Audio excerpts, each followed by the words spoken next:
We were cast out. Our brethren struck our names from memory.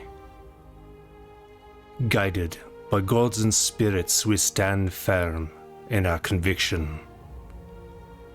Alone, we are called to venture beyond the mists, to chart the land and to cleanse the shadows. Along the way, we pay our respects to ancestors and deities. And one day, all shall hear the echoes of our destinies fulfilled as they ring out in songs and sagas.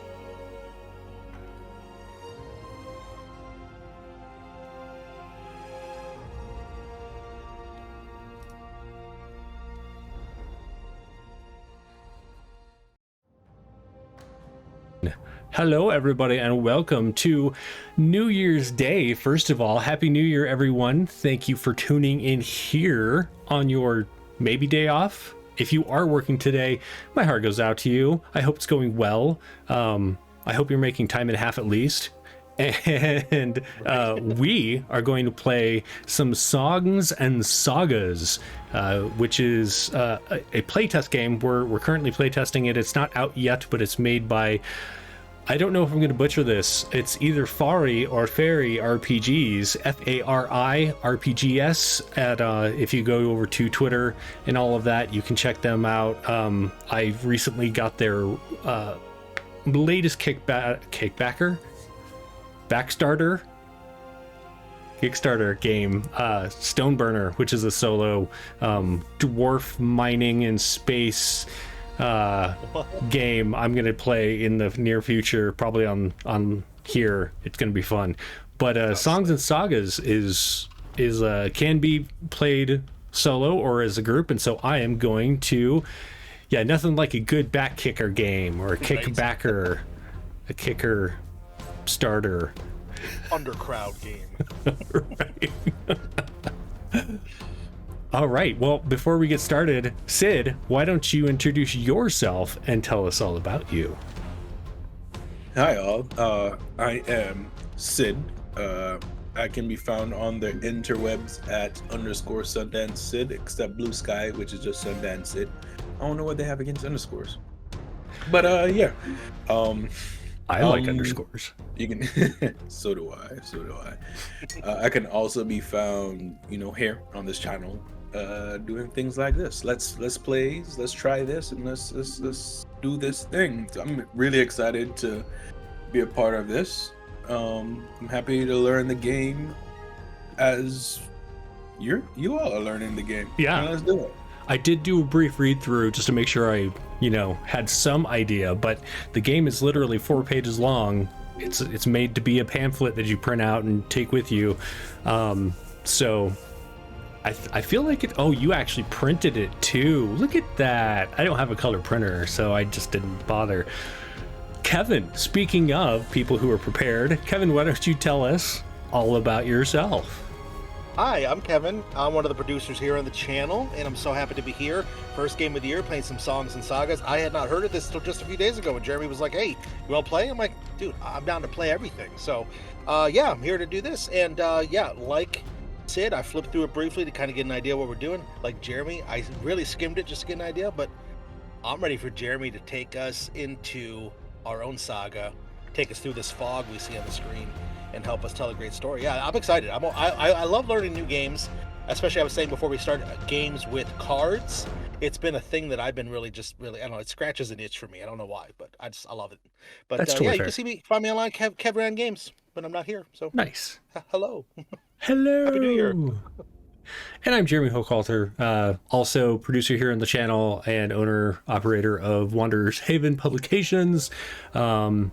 You can find me most places at WH Pubs, and if you head over to Linktree, there's a handy place to find me where I don't go by WH Pubs for whatever reason. So, the great thing about this game is it is so simple that we are doing character creation today, while we do this, because it's just going to be that easy, why don't we take a look at what that looks like? So that is the whole, what's on screen right now. You see the entirety of the character sheet, along with some just kind of general guidelines for starting off. And each of you, I'm just going to have you write down your characters as we go. I need to find the right window so I can see this. Okay. So, the game. Create your character. Flip the pamphlet. Whoop, to reveal the cover and follow the steps to create your own fierce northerner. Why don't we start there? Bloop, we're gonna flip it. There we go. Flip it real good. Flip it real good. There, your character. So first you need to figure out your attributes. They're the main way that you interact with the world, and you have 4 of them: strength, dexterity, willpower, and heart. To determine your starting ones, you're going to take, and so this uses dice, like a full set of polyhedral dice and a set of cards minus the jokers. So we both have or all 3 of us have our decks of cards. Excellent. We all have red cards. Match? Yeah. Oh, you have red too? Yeah, all of us have red cards. Wow, nice. So Me, guys. to determine your starting modifiers, reveal a card for each attribute. So shuffle up your cards. Yeah, right in the microphone. Oh. Right? Right in the Man, if this was an ASMR channel. You all know how much, Jeremy, you love ASMR. Oh, there are times. Whew. Anyway, so you're going to draw a card for your strength and tell me what you get. Ace of Spades. Spades. So spade is set your attribute for strength to -1. Yeah, you started off great. Okay. All right, I got a 10 of hearts. 10 of hearts. You're going to set your attribute to +2. You got the opposite ends of the spectrum there. So I'm not a barbarian. Are we doing anything with the cards? Are they just going to discard pile, or are they going like building a tree? Go ahead and put them or... back in, because I believe for this part you'll put them back in, but later on as we're playing, you're going to discard. You're going to set them off to the side. Don't put them back in. So draw for dexterity next. I guess we could have had you shuffle them back in at the end of your attributes, but if you pull the same thing you just pulled, just ignore that and come back with the next one. All right, so diamonds. Kevin, your character is going to have a +1 to dexterity. Okay. All right, let's 8 of hearts. Nice. So you've got your +2 to dexterity. Sid, you're the leader. Right? We'll see about that. The tank at least. At least, right? So next is your willpower, which is your ability to perceive, solve, analyze, and focus. Go ahead and pull your cards when you're ready. 6 of clubs. All right, so your willpower is a 0. Okay. All right, let's see what we got here. 5 of clubs. And your willpower is 0. Oh. Woo. Your final stat, your final attribute here is heart, which you use to persuade, command, charm, and honor. Ooh. Let's see what we got here. Yeah. Shuffle one more time. All right. Shuffle. 5 of hearts. Excellent. You get a +2 to your heart. So I guess you're the leader. Right? So I'm that little boy from Captain Planet with the monkey. Yeah, I almost said Mowgli. Wow. You kind of look like Mowgli, actually. You know, good haircut. Also hearts, +2. Oh, that's 5 hearts too. Nice. So Sid's got a +2 in 3 different things. Is that what I heard? 3 different things. The only thing that he does not have a +2 in is willpower, which is at a 0. So I feel like there's a lot of maybe Sid's character going first. Yeah, sure. I notice here it says if you are unsatisfied with your attributes, you may try to get a better result by revealing another card, but must accept Oh, you know the what? new That is result. true. I'm That gonna is do it. It can true. only be do it. done twice. It can be done twice. Do I pick which one? I'm gonna try Like to get. which one you want to swap out? I don't want the. No, it's fine. I got -1 + 1 0 2. I got a little bit of everything. It's fine. Yeah, we're gonna keep. This is your chance. You can swap them out. We're gonna let fate decide. That's what I decided before we started. I'm gonna just let it decide. So All right. here we go. Well, speaking of fate, each of you is guarded by a Venori, or a spirit of the wild, a messenger of the gods. The one you choose will increase certain attributes and change your max resilience, and will give you a special ability. Do you want to choose or roll for Fate, your Venoris? I'll be rolling a D. You're gonna roll a Six, D6, and we're using DD dice today, so you should see this roll on screen. Yeah, I'm gonna roll it because I already got good stats, so I'm gonna just roll it, see what happens. There you go. Red die. 1. So it's a D6, you said? Okay. Yeah, D6. Kevin got a 1. The bear. The bear. I'm gonna roll this pastel. Ta-da! It's a 3. Okay, so a 3 is the raven. Nice. This is what I needed. Excellent. So Kevin, you already said yours is the bear, but you're going to increase your strength by 2, so now you should be at a 1. 1. Excellent. And your heart by 1, so now you should be at 3. Oh, heck yeah. Willpower by 2. Nice. And then on your sheet, So you have a 2 and everything now? No. My dexterity is a. My willpower is a. Dex is. Oh, wait, I did the wrong thing. I'm sorry. Dex is a 1. okay. Okay. No, I just can't read. Never mind. Raven, not wolf. Raven. Willpower is a 2, and dexterity is a 3. Nice. Yes. All right, so on your sheet you should see resilience with it's like an empty spot / empty spot. So in that area you were going to put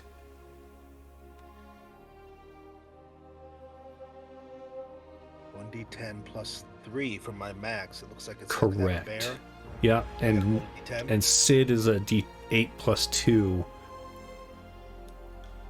All right, here's my d10 roll. Oh, I was almost an 8. It's a 2. 2 + 3, 5. Ah, And my max resilience is a D8 + 2. So let's roll. I don't know if you've noticed when you roll, if you've ever watched the stream while you're rolling DD dice, what you see in the room is different than what shows up. You still get the same roll, but the die actually rolls differently. So it almost landed on 10 for you, Kevin, instead of the 8, and then it rolled over to 2. Well, So thank I you. rolled Right. an 8. So I rolled a D8 + 2. So I rolled an 8. Okay, so your Let's do max this. resilience is 10.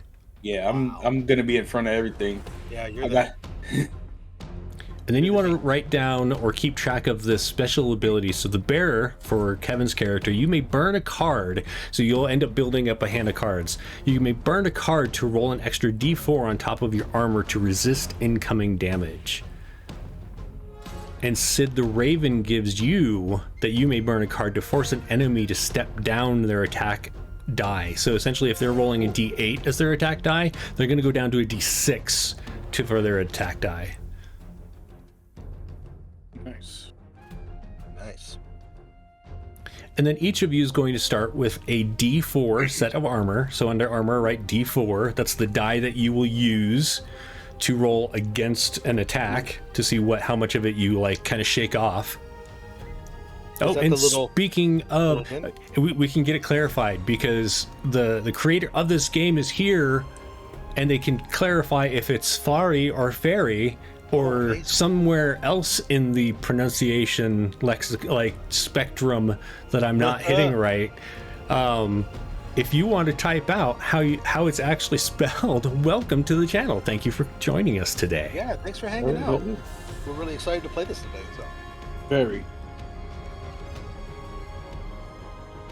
And then each of you is going to get a D6 weapon for your starting weapon.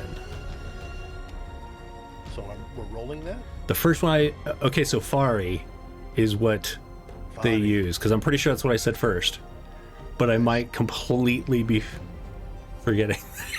I think that sounds right. I think that's what it is. Oh, you said we have a D4 armor? D4 armor and D6 weapon. Clarify. So, Fari RPG. Fari RPG. All right, so we're rolling those? Yeah, we rolling a weapon? No, so you don't roll it now. Just mark that on your sheet. So I'm going to go back to the sheet on the screen. See the under armor. It has a blank, a D4 and a D6. Oh, okay. You'll just if you're just writing it out, write D4. If you're using the thing, you're gonna fill in that little diamond. Okay. And your weapon goes into inventory. You can choose whatever your weapon is. So is it a spear? Is it a battle axe? Is it your father's great sword? You tell us what that is, and its damage does D6. So when you're rolling, you'll roll a D6. Cool. So Kevin, what does your weapon look like? I think my weapon is going to be a spear launcher. Like it's one of what do they call the atlatls, where it's got like a handle with like a leather strap, and you put a spear into it. And you can get that extra momentum. Okay. So we'll call it a spear thrower. Something like that. Yeah, I can't. That's one. I'll just say it's a spear. I'll just say it's a spear. We'll make it easy. I'm trying to be all crazy. It's a spear thrower. There we go. Okay. And Sid, what does your weapon look like? I'm thinking of what would a raven use? I think I'm gonna go with now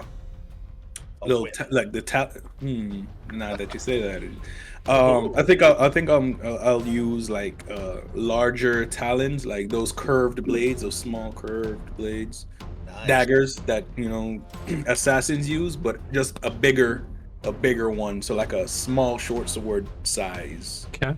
Talons. Sure. Love that. Yeah, we were actually talking about solar rules earlier. I think it was just before we went live. That not only are there solar rules, but I mean technically. So I'm going to be the GM today. I'm not going to make a character, but technically we could solo as a group. From the way that I read the game, like it doesn't need a GM because you're kind of telling this all together. But if you do like having a GM, it totally makes sense that that's the choice you'd make. All right. Does everyone have their stuff? Okay, so you're gonna start with no experience because obviously we are starting the game fresh, and what we're gonna do is head over to the map. So you have been ousted from your people, and you were sent into the mists. Why don't you all come up with why you've been removed from this, from your people, essentially? Why have you been outcast into the mists, or cast out? I used that wrong. Sorry.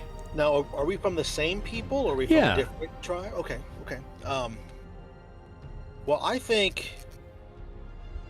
Geez, I don't know. What's a good? How about this? How about my character was a fourth-born son of a family, and not needed, not necessary, because the bloodline is just going to be more tied into the firstborn son, the strong, powerful son, and I'm like kind of a weakling. Maybe I've got a little bit of a hitch in my step. I'm a weakling kind of looking guy, but the bear is with me. Like I feel like I've always had this spirit of adventure and to want to go out to help people and to have a drive, but that's just not what my family and the tribe needed. I mean, that's more food you got to give to somebody, and I've just been sent along. I think, and I don't want to put any sort of connections into the words here, Sid, but I'm thinking maybe because you're going to be bigger and stronger than me. I'm thinking maybe somehow bigger, stronger, faster, really all of all of the things. We can rebuild him. That's it. I'm I'm thinking maybe there's some sort of connection that you and I have, or maybe you kind of protect me, look over me somehow. Maybe you're like not necessarily a big brother type character, because I'm not sure what your gender is. You're going to your pronouns, but maybe you're like, we have a connection that way, where we, it's like the little wimpy guy and the big guy who are kind of friends in the story. The buddy cop, I guess you could say. But what do you think, Sid? Yeah, we could do something like that. I was thinking, so my character was an orphan in the tribe, and he basically fended for himself, and helped out who he could when he could, the loner type. But that trope always brings problems. Someone always wants to pick trouble. So I think I got ousted because of I'll say framed for something they didn't do. And so instead of fighting or arguing back, he just decided there's nothing really keeping me there. So I decided to make my way out, and then that's when I've been maybe on the outskirts, or a little while after I was ousted, Kev's character was ousted, and you know what, I shall protect this weak, meager one. Okay, so what does this look like as the two of you are heading from your village out into the mist? So what does your character look like, and what is his name? Ooh. The hardest part. What's that? Me first? You first. I mean, you are the one protecting, so you're like striding out into the mist. Let's see. Tall, dark, and handsome. A large, imposing figure. Not extremely big, but tall, like 6'2", 6'2.5". 2 3/4. 2 3/4. Maybe just 3. 1/7/8.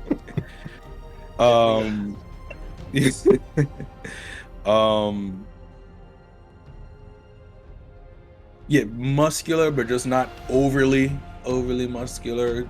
So like toned. Yeah, toned, not, more on not like The Rock. Not like The Rock at all. But just like not thin, but slim and very, very strong. Okay. Gotta represent that +2 strength. And what is this tallish, strong but not overly built fellow's name? Or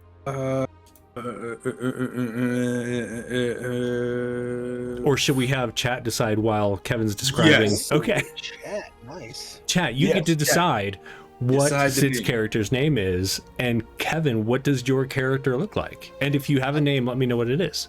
Sure. My character, he is clearly not nearly as tall as Sid's character. He is a little bit shorter than average height. He's not like a complete and total weakling. He's not like super skinny and frail or anything like that. I mean, he still's got a +1 because of being the bear. He's got a +1 to his strength and his dex, so he's still okay, but he's not like big guy. So he's a little bit thinner than average build. He's got longer hair that maybe kind of grows at a strange part. Maybe looks like he's got some sort of balding on one side, even though he's not that old. I think he's a lot younger than Sid. I think he's because of the fact that, like I said, being fourth born and all this, I think he's probably barely a man at this point. So he would look like a late teens kind of teenager.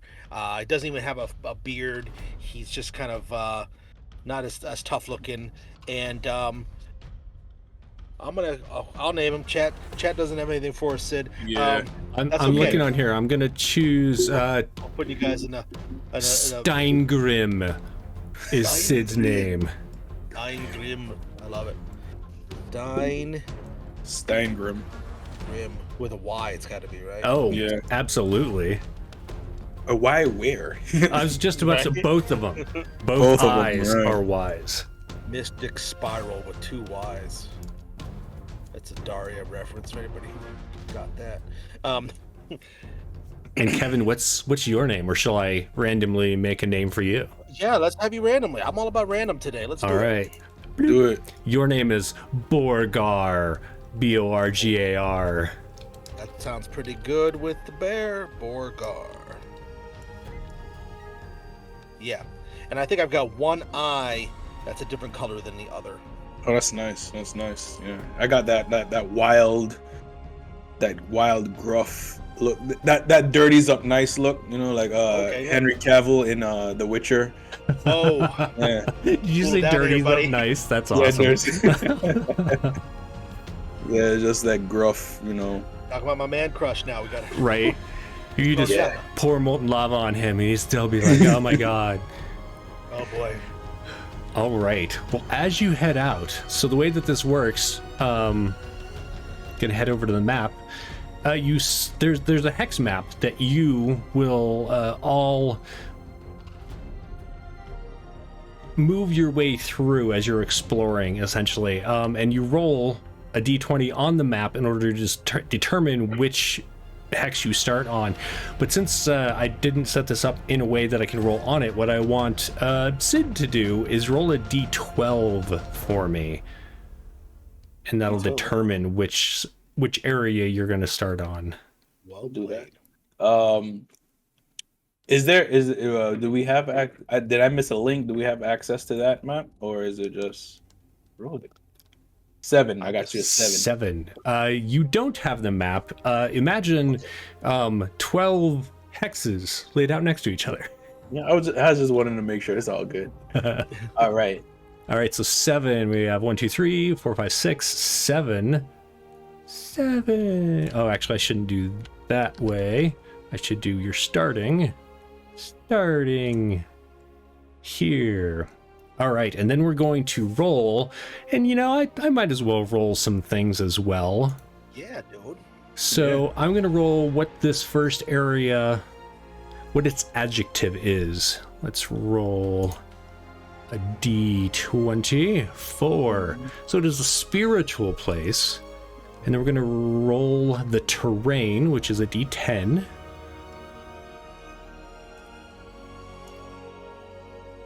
And I got a 7. So it is a series of aisles. Ooh. And I'm going to make a secret roll here for it's a point of interest. It's not going to be secret if you're watching the stream, but we will talk about it later. Okay, so you have found these spiritual aisles as you step off. Maybe there is, as you head down this incline from your village, you know that there is a body of water that is beyond, and your people have not really explored that, but you do know that there are some fisher folk that go out and take small boats to just do their daily catches, then come back. They haven't really explored beyond just off the shoreline, and so finding a small boat, you take that and set out into the mists as you sail forth. You can feel the bottom of the water, or like the bottom of this body of water. You don't know if it's an ocean or a lake, but there's a pole that you can use to push along. It's not super deep, and after just maybe 20 minutes, you notice that in the fog around you there are shadows of small bits of land that are poking up through. They're not full islands, but just a series of small areas that you could explore. Why don't you, Kevin's, why don't you tell me what is this all, what's on these islands as far as like, what kind of senses, like describe to me what you're feeling and seeing and smelling and all of that. What kind of experience is this? I think right now it is when we first come in on the two of us in the boat. I think mainly Steingrim is the one who's mainly pushing along. I think I'm standing up in the back and I'm looking out over. There's a little bit of a fog that's kind of rolling across, like a mist across the water. These islands here, I feel like, are an ancient place, a place where maybe the tribes Because I feel like there's more than one. There's more than just our tribe that was, that sent us out. There's probably other tribes as well. I feel like this would probably be like the birthplace of the tribes. It's where they all came from. Maybe a different tribe came from one of each of these different islands, and maybe according to the legend, the islands were all together and they were somehow disbanded, destroyed. Maybe the gods rained down fury and destroyed it, and the tribes split apart and wandered into the different areas. And I think because of that, with the wandering of the different areas, the tribes have kind of become distant. So I think we're maybe kind of coming here to find what our place might be. I mean, if we're ousted from one tribe, maybe we could find a place in another. Because maybe it's been so pulled apart that maybe we don't really fully know the legends of all the other tribes, what they might be like. Maybe we will fit right in with another tribe. I'm not sure. But I think it's got a very like there's a presence here, like a not a presence, but like you could feel the history in this place. You can feel like it's a place where we originated. It feels austere. It has a certain connection deep within to us. And it's funny that you mentioned that, because as you're like feeling this presence, it becomes apparent that it's not just a thing in your mind. It's not just like a flight of your imagination. As you notice, there are shadows moving amongst the fog. Some of them are far away, but some of them, as you get closer to this larger islet, there are shambling forms that are coming closer to the edge of the water. And you actually notice that the water around you is kind of moving about. It's obviously deep enough for your 10-foot pole to reach down and still have like a good amount of grip left. And so whatever's in the water around you is not that deep. Like, it's not that submerged. And you notice as a skeletal hand reaches up and grabs the pole. So at this point, I'm going to go back over to the map and kind of show everyone as they explore. When you enter an area, you pull a card to reveal the risk rating of that region. I happen to have pulled the King of Clubs, which is an impending threat. If I had gotten anything else, it would have been a little different. And the risk rating is a 2. So when you go down, and here's the solo play for those who are asking about it. When you go down and you're looking at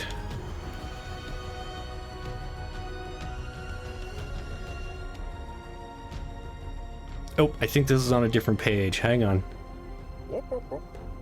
See, I don't actually have this page. I always love this. All kinds of fun stuff we're busting up. Right? So we must have the player stuff, Sid.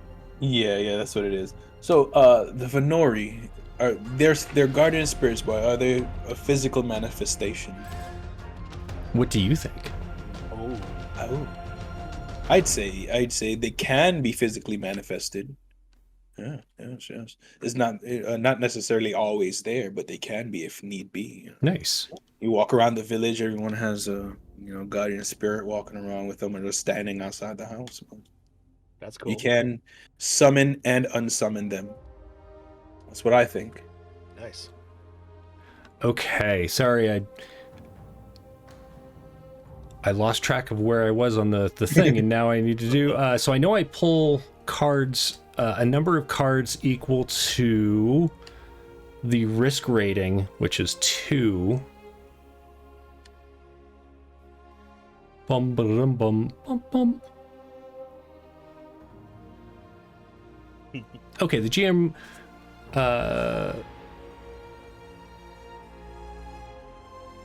No, that's a save.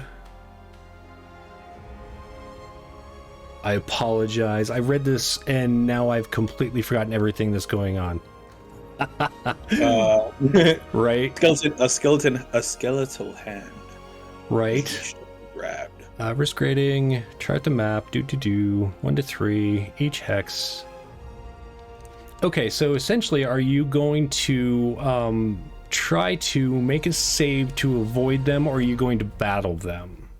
I'd rather Steingrim, not. we're not alone. There's someone else in the fog. Yeah, I'd rather not fight underwater. You want to So fight? yeah, no, I'd rather not. Oh, you rather not fight. It does look On like the water. It looks like they're On the- like climbing up. You can try push yourself off to get to the shore and Yes, fight I'd them, like- or you can try and get away. I'd like to at least get to the shore. Yes. Okay.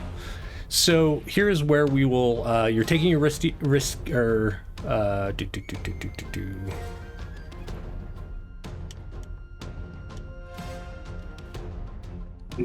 You are taking a risky action.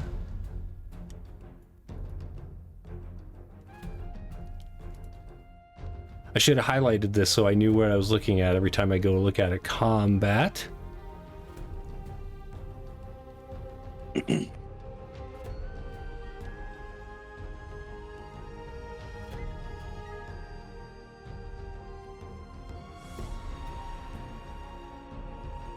I did.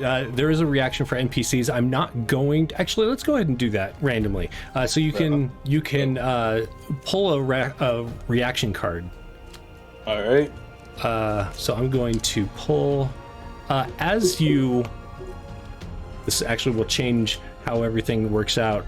As you're like preparing to push off and go over and fight these, you notice that the hands that are reaching up, that are grabbing the sides of the boat and the pole, they're not grabbing, they're more like moving, they're pushing, and it speeds your small vessel up. And we're gonna go with it effectively changes how fast you move through this area. It says that each hex is 6 miles, and you can walk a hex in a day. On a horse, you can cross it in 2. With a ship, you can row it in. A horse can cross 2 hexes. A long ship can row 3, but sail 4. And so you're going to actually cross. This isn't a long ship, and you were pushing. So even though it says that you would essentially go a day at this pace, because you're not really, we're going to give it that speed of a horse. So you're going to cross 2 hexes. Makes sense. Aye. Well, Borgar, it seems that these... Sorry, that's what I get for skipping parts. That's what you get for skipping parts, Right. Oh, good. Well, Borgar, it seems that these entities are friendly, at least for now. And Is with there them anything that- being potentially the spirits of your ancestors, I was gonna it say, seems is there like they are helping you to move further out. Do we recognize anything about? I mean, do they have any clothing or any sort of armament? Do they have any sort of decoration? Sure. Or are they literally just skeletons? No, it does look like they have maybe remnants of clothing that seem familiar but are from a bygone age, scraps of leather armor, or maybe like chainmail or scale mail that's kind of rusted and just barely clinging to their bones. Definitely seems familiar, but definitely from a time before yours, and even those of your father and your father's father. Nice. Oh. It would seem this is a proper good omen that they're going to help us along here. I don't know where our journey will take us, but luckily they will not drag us down to the depths of the waters with them. I'll take it as a good omen. All right, so you are going to continue charting the map, and we're going to move to a different section. Let's see, do you want to go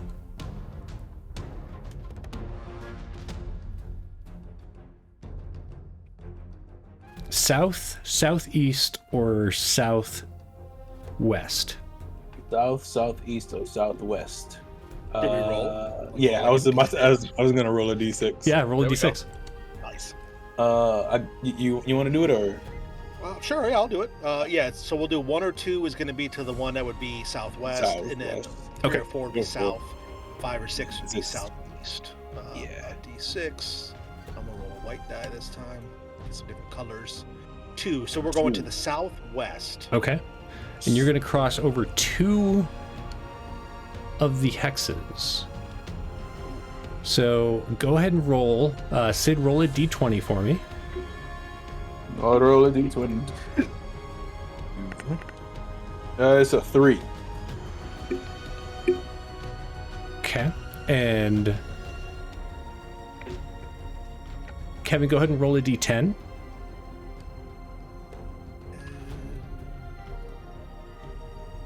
Oh, there it goes. 6. 6. So as you are sailing along, you come to a coastline that you definitely have never heard of. It seems like there's a lot of vegetation. You don't see any signs of buildings or people. Sid, why don't you describe more of this? What does it look like? You said it's a lot of vegetation. Mm-hmm. So it's a lot of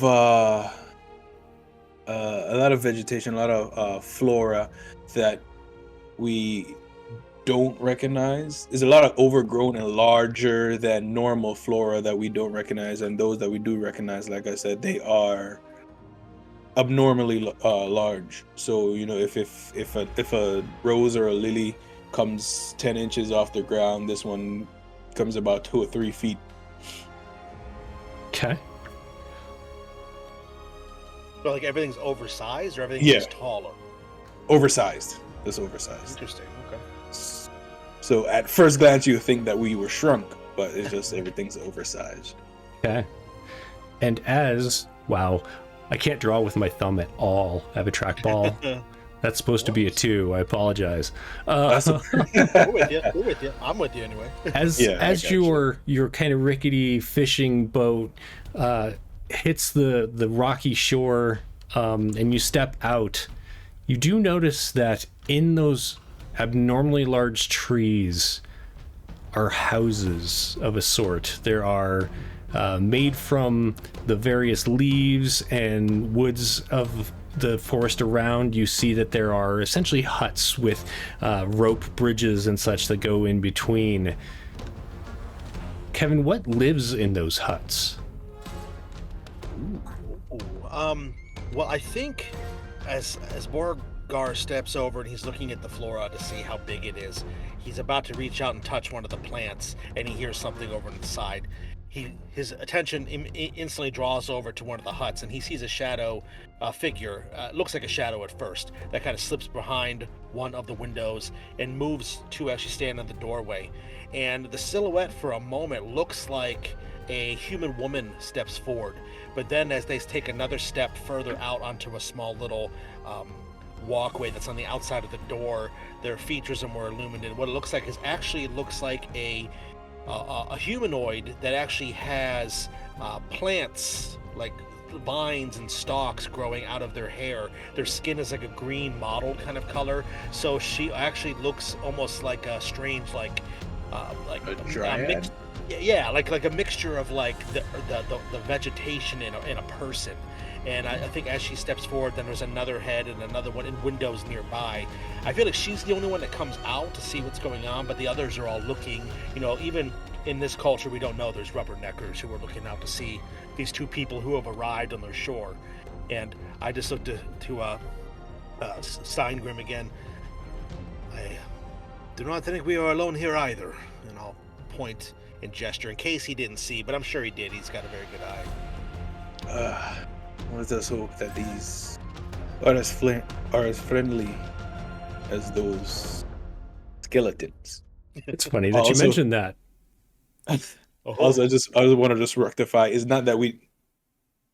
Oh no. Queen of Clubs. Oh no.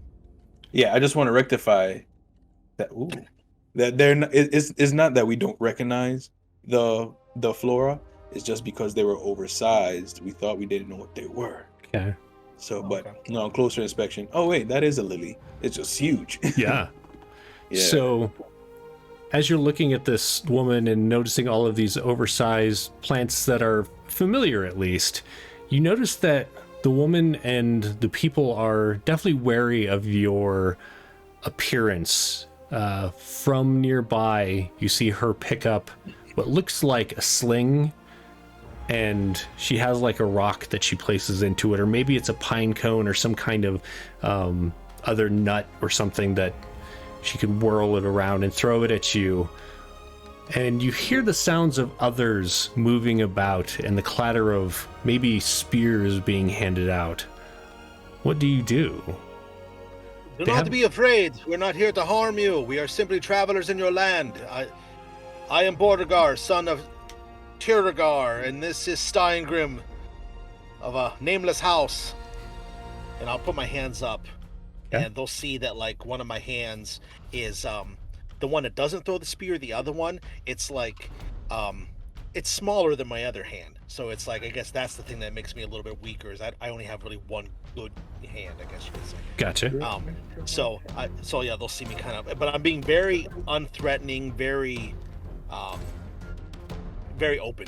They can see I'm not armed or anything like that. Okay. I'll also, put away my weapons and raise my hands and try to be as non-intimidating as my exterior will allow. Okay.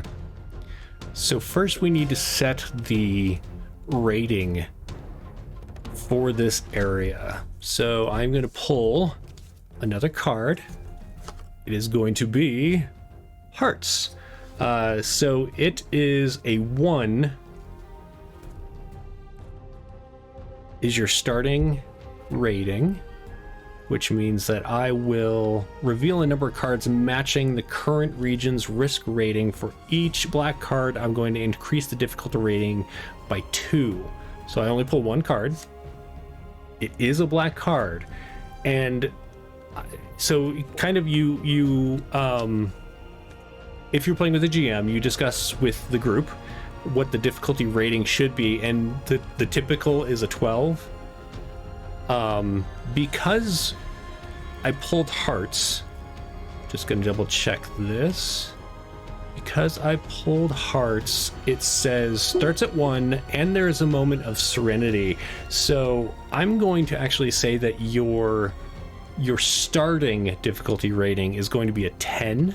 So it's going to lower that. They were maybe they all had a really good breakfast. They're feeling, super satisfied and everything. And you're being very non-aggressive. And so in that, your difficulty rating is going to start at 10, and we're going to add 1 for pulling the black card. So you have an 11 as your difficulty rating. Now you're going to pick an attribute that best matches your action. What are you trying to do here? Are you trying to convince them you are not a threat and to be friendly? Are you trying to deceive them or sneak past them? What's your thought?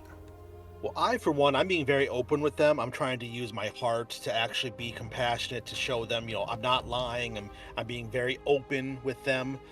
So that's what I'm attempting to do. Okay. Sid, do you agree with that? Yeah, no, I'm agreeing. I'm letting Borgar take the lead on this one, but yeah, that's the outcome that'd be most preferable. All right, so Borgar, you're going to roll a d20 and add your attribute modifier, which should be heart. Okay, so that's a +3 for me. You're trying to get over an 11. Okay. D20 +3. 12 total. 9 plus the 3. Nice. All right, so with a success, you gain control of a moment in the scene and narrate what happens next. Add 1 of the revealed cards to your hand if no cards were burned for the roll. You must pick a red card over a black card. Unfortunately, I guess we did reveal 2 cards because we did their reaction and then what was the difficulty rating. So you can choose either a 10 of hearts, and just write this down for use. This is your hand that you're building, or I guess you have to choose the 10 of hearts because you must pick a red card over a black card. Okay. So yeah, So I'm using that to. I'm sorry, to basically so- modify the scene, or So in the future, you can, if you're doing something where you are rolling something, you can burn a card from your hand that will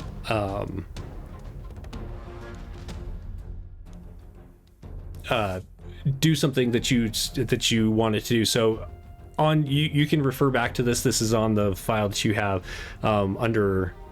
Let's see, it should be page 2. Or if you're looking at your printed one, on the right it says burning cards. You can call the gods to help you, which is kind of like this is where your physically manifesting spirit comes out and helps, adding 2 to your score. You can aid an ally, which gives them 2 to their score. You can turn the table, turning a setback into a success. If you had failed that roll, then you would have gotten a setback, which is how you gain XP. okay. So essentially you're going to lose the XP, but the narrative becomes the GM's, and they kind of take over the scene and say what's causing the tension to grow. Or the last one is come prepared. You add an item to your inventory as if it had always been there. This may allow for an advantage where you roll 2d20s and take the highest in certain situations, but the GM does have final say. Okay. So I don't need to burn a card then, is what you're saying? 'Cause Correct. So you're gonna keep that card in your hand for so the future. 10 of hearts, you said? Yeah, 10 of hearts. I'll just pull it out of mine. That way I have it in front of me to see. Is that how I do it? Sure. Yeah, that's just fine. Okay. So then what I'm going to do is, I think, because you said then we narrate. Correct. So I think what happens then is basically as she steps forward, I think there's maybe 1 or 2 of the other windows that we'll see that people get really wary, and you can see maybe their knuckles start to tighten on spears or clubs or whatever it is they have, vine whips, something like this. And she actually puts a hand to stay them. And as she steps forward, she gets not really a smile, but she gets a reaction to us like, okay, I could tell these guys are all right. She looks at us and she has, I wouldn't say she's old, but I wouldn't say she's like young like us. I would say she's probably in the middle ground somewhere. She has a presence to her as well. Maybe she's not the leader here, but she's respected by the people. So when she steps forward and she just gives us a look of acceptance, and I'm going to slowly lower my hands and I'll gesture to myself, Borgar, and I'll motion to her, like for her to introduce herself. I don't know if she speaks our language or not. So. Sid, what do you think? Do they speak your language? Let's roll for it. Okay. We'll go odd, yes, even no. All right, wonderful. Let's roll a d20. Odd, yes, even no. Yeah. Well, it's a 4, so no. No. But even though they don't speak your language, they do recognize your gestures and the tone of your voice. So how do you continue on, not understanding what each other says, but kind of communicating through gestures and body language? Pictionary, baby. That's charade. Nagra and the walls fell.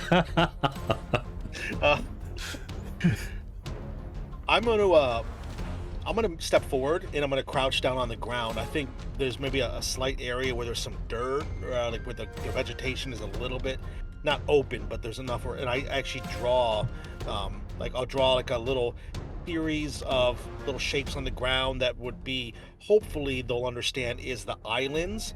And then I'll take 2 of my fingers, put it in the islands, and I'll stretch it over in the direction that we would have went to come here. And then I will circle that, and I will take those same 2 fingers and I'll like do one of these, and like trying to tell them that we're on a quest, we're seeking something, Sure. and that we came from the islands is what I'm trying to show. Sorry, just Sure, responding to that's chat real quick. Sure.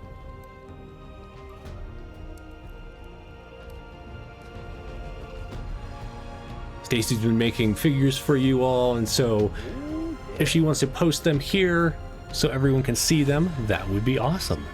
Should have did a better job of describing Stangren. But that's fine. That's all part of the game. You're just gonna look like Gumby, just like very tall, stretched out. Stretched out. Right. Make me pokey? What? Geez, but one hoof is very small. Yeah.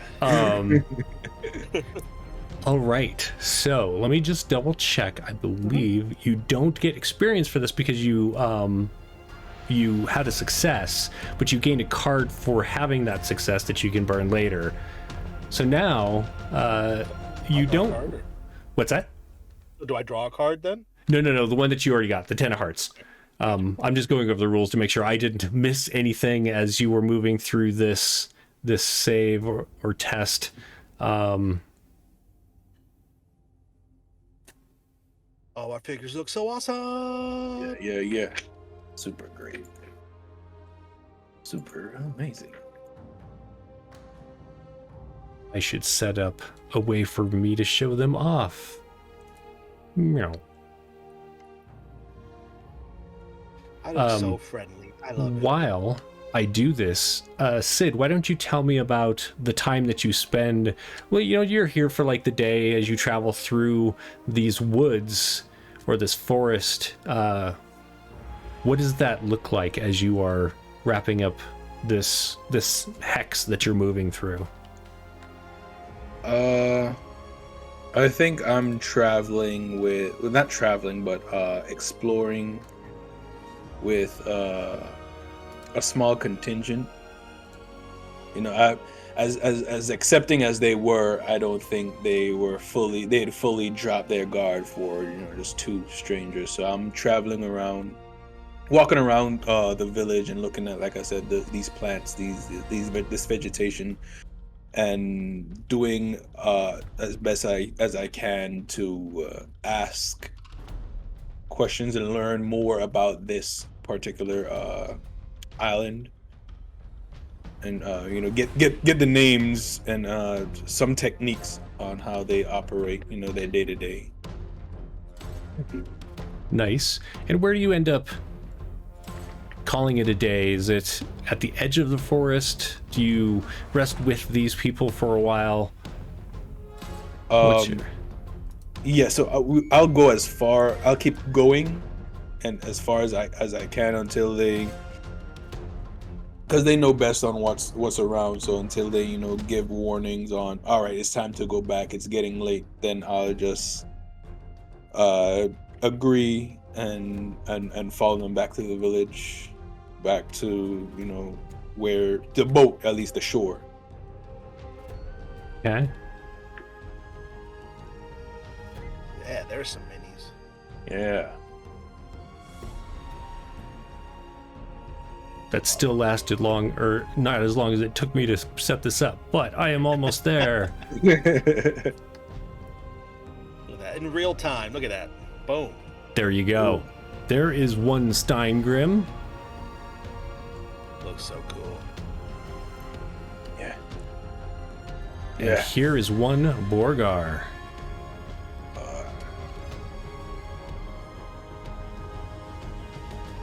Excellent. Thank you, Stacy. I appreciate the minis made for these. If you are on our Discord, you should head over and get or if you didn't click the links here, you can head over and join our Discord, where we will post those at the end of the game today. All right, so are you going to go north, or are you going to head south?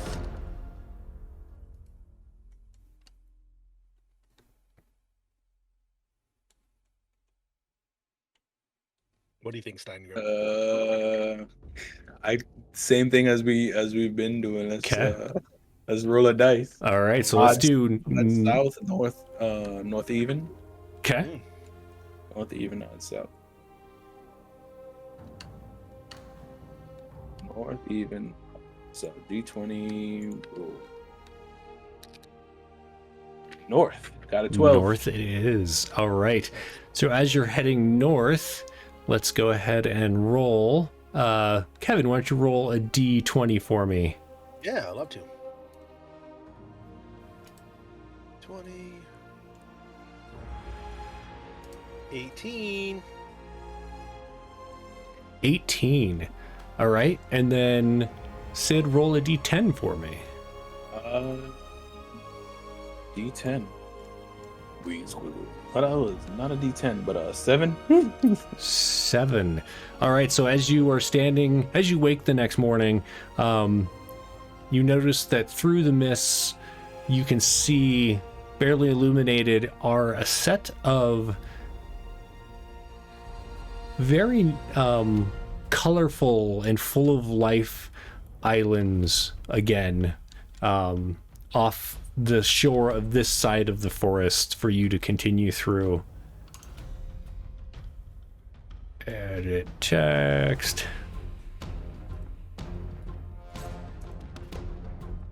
So now we are in we're heading through a serene set of isles. And then I'm going to roll a d10 to see what our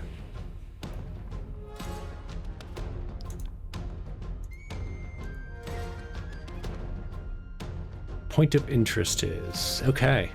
So as you get down there, there's like a I can't think of what they're called, but they're the fishing boats that have like the elevated deck, and then there's the two kind of pontoon runners that are on the sides. There's a little sail, and one of Catamarans. the catamarans, is that what they are? No. That's it might be a catamaran, but a catamaran is a different type of boat. It looks similar though. Gotcha. They give you one of these to continue your journey, and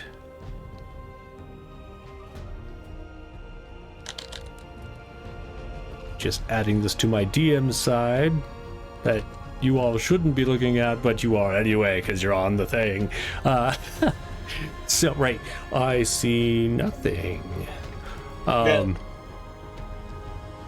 So as we're learning how to play, we got to see it all.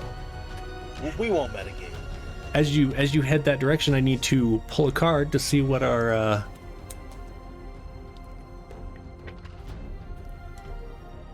outcome is.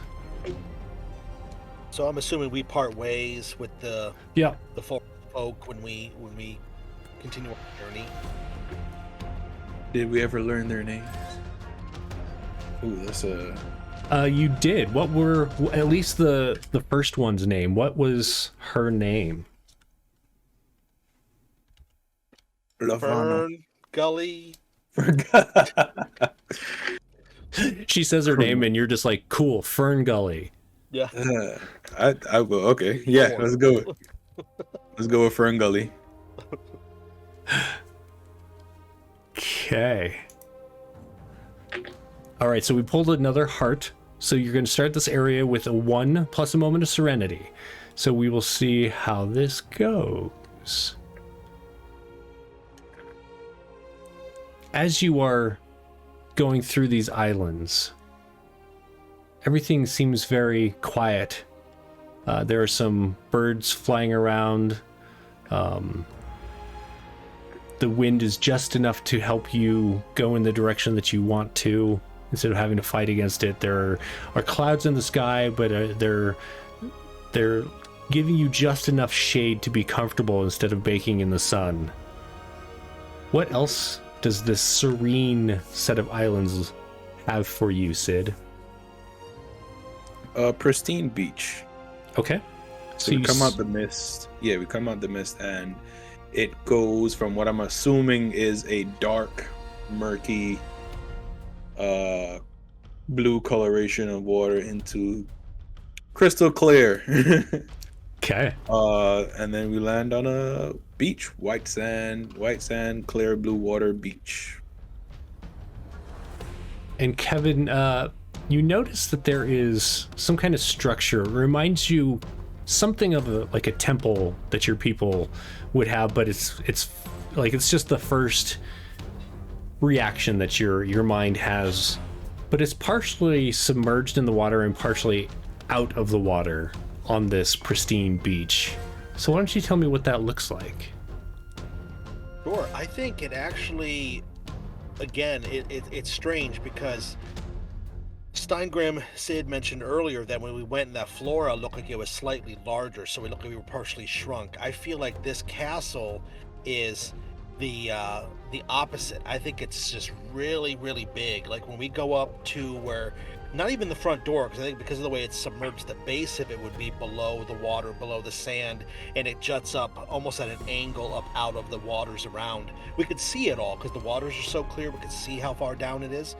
But when we come up to a window that's above the water, an archway, it's easily big enough for the two of us and a third person to pass through it abreast. That's how large it is. So it almost looks like it was a giant castle. But what's interesting is, instead of being out of stone, out of brick, or anything like that, it looks like the castle is actually made of sand that's actually clung together. So it looks like a giant sand castle, basically. Nice. But there is some sort of faint light from within, and maybe the distant sounds of like a clicking and a clacking, like some sort of unseen, maybe crustaceans or something down below, going about their life in the waters below. Okay. As you look in as well, you notice that on the walls are weapons.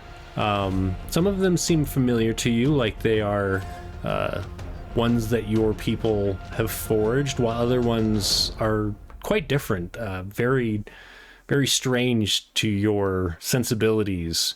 But some are swords and some are spears, there's shields, and you notice that there's armor, and they're hung kind of from the walls in a maybe trophy kind of way. Like you might have hung an elk head from your wall. So I'll take out my talons just in case, because the feeling I get from that alone indicates not necessarily hostile entities, but warriors, which may lead more to, warriors talk with the fists rather than their mouth. So just in case, I want to be prepared. Okay. Bogar, this one might not be as friendly as those we've met before. Do you think that they are capturing the weapons as the trophies? They are capturing them to be from the people that they have slain in battle? Do you think we should be wary that way? It is hard to say, but yes. Well, for the sake of our trepidation, just be a little more wary. They might be out for blood. All right, then you better lead them, friend. I move in behind him. Okay. And the spear comes off. So ready as Steingrim moves in, that clacking noise, one set of them, you can hear there are several that seem to be coming from. As you move in, you can see there are a couple set of stairs, again very wide and still made of sand, but they head down and you can see flickering torchlight. And it looks like from where you are, you can see that there's water on the other side of this temple that's like filling that side of the temple, and so these stairs would go down apparently under that water, and the clicking is coming from that. But from the staircase on the right, a very large, your mind grasps at the word crab, but it isn't quite right. This strange creature with like a blackened carapace, and these enormous like pinching claws, rattles its way up the stairs, and it's wearing like garments of sorts. You can see like golden and silver chains hanging off of it, maybe some kind of symbol that you don't recognize, but maybe it is a symbol of a deity or of their station, if they are like in some kind of hierarchy. And its eyes, which are on stalks, immediately see you, and it takes a wary stance. It isn't being hostile, but is being very aware of what you're doing and is ready to defend itself. And it makes some chirping noises. So it took the same stance that we took. It did. So I kind of go from creeping a creeping, leaning forward stance to standing up a little bit straighter. Uh, I am sorry, friend. Do you understand me? Kevin, roll a D6 for me. You got it. D6. A 1. Okay. So it holds its claw up in kind of a... It takes you a moment to realize it's like, wait. And then it skitters over to what looks like a large altar. It's covered in seashells and strange things, and it picks up a very large horn conch, and like instead of blowing through it, like sucks air from it and begins to speak. What's that? So that type of party, yeah. What? As some smoke kind of billows out of its mouth, and it's like, hey man, yeah, I can understand you. What do you do? Very visible, audible exhale. Same. We are sorry for trespassing on your home. We are simple travelers passing through, but I at least had the assumption that you are all warriors that rather talk with your fists than with your hearts. I apologize for my baseless assumption. It's all right, man. Like we can fight, but we just choose not to. We defend ourselves. But you know, man, if we gotta take someone out to survive, man, that's how it is. Yes, that is completely understandable. My name is Steingrim. This is my companion, Borgar. Oh, hey, it's a man, pleasure to meet you. You know, even with this translation smoke, I can't say my name in a way you'll understand. And then it makes a series of like clicking noises. But you can call me Harry. All right, Harry. It is it is wonderful to make your acquaintance. Thanks, man. Yeah, it's good to see. What are you two doing here? We're on a bit of a pilgrimage, actually. We have been sent out from our tribe. We have been cast out from our homes. We are seeking another. You have plenty of room here, but this is not really where we would like to stay. Yeah, I mean, we do a lot of our existence under the water. This is just kind of where we put these things that will rust and go bad, and kind of make our sacraments and stuff to our crab god, you know. But like, I totally get the pilgrimage, man, because like when we come of age, we have to go out and face like some kind of challenge, man, you know. And this is where we display what, you know, like that challenge brought, like some kind of proof, man, you know. So like, you know, some people fight, and so like all of these armors and stuff are things they brought back from challenges they faced. So I dig that, man. I wish you both the best. Thank you, Henry. You yourself have passed one of these tests? You have proven yourself? You are considered an... I'm actually not yet. That's what this symbol means. I'm still essentially like a youngster in my, you know, in my people's culture. But in a couple years, I'll get to go out and do this as well. Kind of looking forward to it, kind of not. I like just being chill. I don't want to go face some kind of violent challenge. But you know, you do what you do. You don't choose your challenge. It chooses you. So I'm hoping, you know, I find like somebody that's like, hey, you want to play some Parcheesi? Because I like Parcheesi. I have never played this game. What is this Parcheesi? Well, it's definitely like an above water game, because otherwise, you know, your stuff breaks apart under the water. But, you know, if you want to sit down with me, we can play some Parcheesi. I'll teach you how to play. That would be fine. I'm always willing to test my mind, for my body is not as hearty as my friend Steingrim here. So Nice. I would be happy to learn how to play, yes. So we're going to make this a test. Oh, okay. Nice.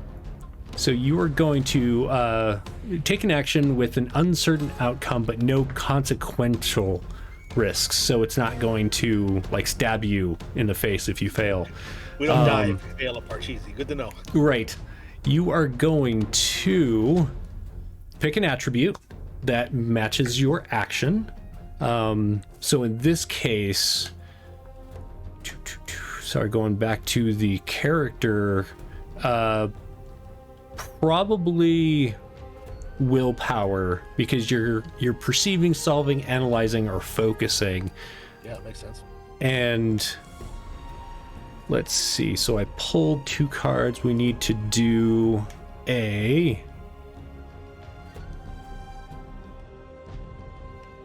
good clarification, because some folks take their Parcheesi very seriously. It's true. It's true. It's like phase 10, man. It's Hey, we don't even play it anymore because people Right. got that net. Right. spicy, man. Oh no. So we're going to you're going to use your willpower. I'm going to discuss with you the difficulty rating. So again, it starts usually at a 12, but we are in a serene moment again.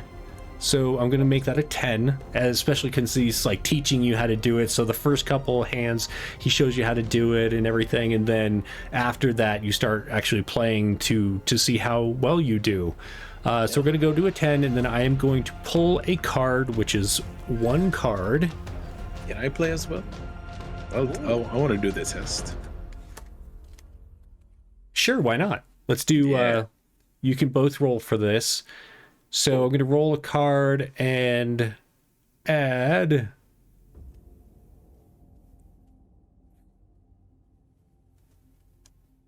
red diamonds. So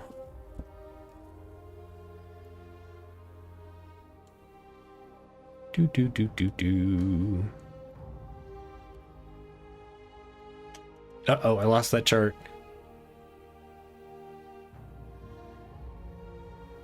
Okay, so for each black card, the difficulty rating increases by 2. Because it is a red card, it doesn't increase, so you are at a 10. Now you are both going to roll your willpower. So roll a d20 plus your willpower score. You want to beat a 10. Okay. I've got a +0 on this because of my willpower score of 0. Two. Oh no, that's a natural 1. Okay. Got a 17. A 17. Okay, so because you both rolled and you get experience and stuff like that when you do a setback. So just reading through this real quick, you are going to get a setback, Kevin. So it means you're going to get a point of experience. Okay, I take it.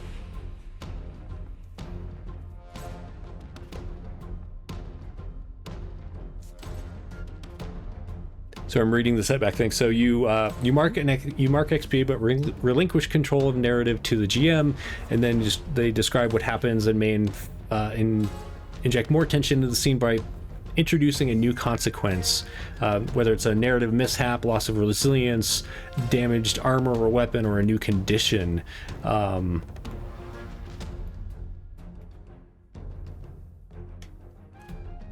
You know, I don't recall reading about conditions. Does anyone recall seeing conditions on here? Because like having like a essentially kind of like a shaken, like you got beat so bad that you're like, wow, I suck at this game really bad, that you have like this kind of like mentally shaken condition would be really cool. I see that there's an enemy morale condition that they have to do if they see a leader fall or if they're beaten by that far. I see resilience and conditions, negative aspects, that's the word, Negative aspects attached to your character. Each condition takes up an inventory slot. Right. To clear a condition, you must need a full rest or wait until it becomes irrelevant.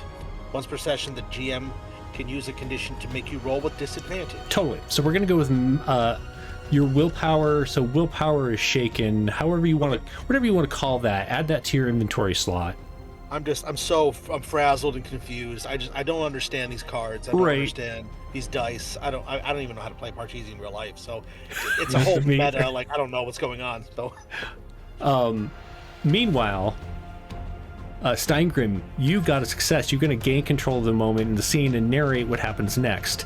Add one of the revealed cards. So I have 3 cards here that you can choose from. I have 2 reds.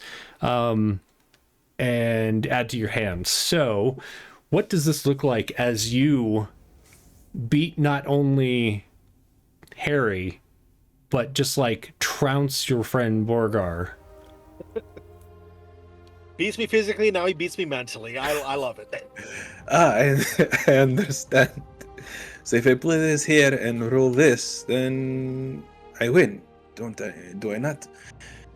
Oh, man, yeah, you like really won. You won so bad that your friend doesn't even have... No, that's... Whew. There's a large claw that like pats you on the back, Borgar, as this game comes to a really rough finale. Borgar, I apologize. I did not know that this game could cause such conditions to occur. Oh, ba-dum-bum. All right, and then you're going to choose... There's 3 cards, but you can't choose the black one. You have to choose a red one. Do you want 3 of diamonds or Jack of hearts? Jack of hearts. All right, so add that to your hand. And should you need to later, you can burn that card for an effect. Nice. The Young King 45 says, having play tested Songs and Sagas, it's fun seeing how other people play it. I have not got the chance to see anyone play it, but I am super interested in seeing how other people are doing it. I know we're very much flying by the seat of our pants today because we're kind of like, we decided to learn this all together. So we've breezed through the rules and everything, and they're kind of figuring this out as we go. But yeah, it definitely has a road trip vibe to it. It does. That was definitely, especially with the smoking crab. Harry. What was it? It was what movie was I thinking about that we were doing this? It'll come back to me. All right, so as the rest of the day passes, go ahead and tell me what direction you are going to go. As I look at our map, actually, sorry, you only have one direction you can go. So I'm going to mark this for myself. I think for some reason, after a while of playing Parcheesi and just me being very confused, again, Steingrim just besting me in something without even trying, I feel like we eventually, I can't explain why, but we're very famished by the end of all of this. We're just very hungry. We've got the munchies for some reason. And so I think we actually, I have some krill jerky that I share with Harry and with Steingrim as we kind of get our senses about ourselves, take a little bit of a rest here, and have a sort of that calm serenity, wash away the not anger, but the disappointment of losing a game. That fatigue. Yeah. Once again. Yeah, he's sitting back and popping some of those krill. He's like, "Wow, man, I've never had them quite like this. Usually we just eat them raw. This is great, man. Thank you." Different things from different lands, friend, and we will be happy to share it. You know, I really hope that when I go out for my own, challenge, that I see you two again. And maybe you can be my challenge there, Borgar. I'll throw down some more Parcheesi for you, and we can see who's the better player. Well, I would have to practice then, because you clearly are. To be sure you do. I don't want you to have to hand me this game. I have to earn it.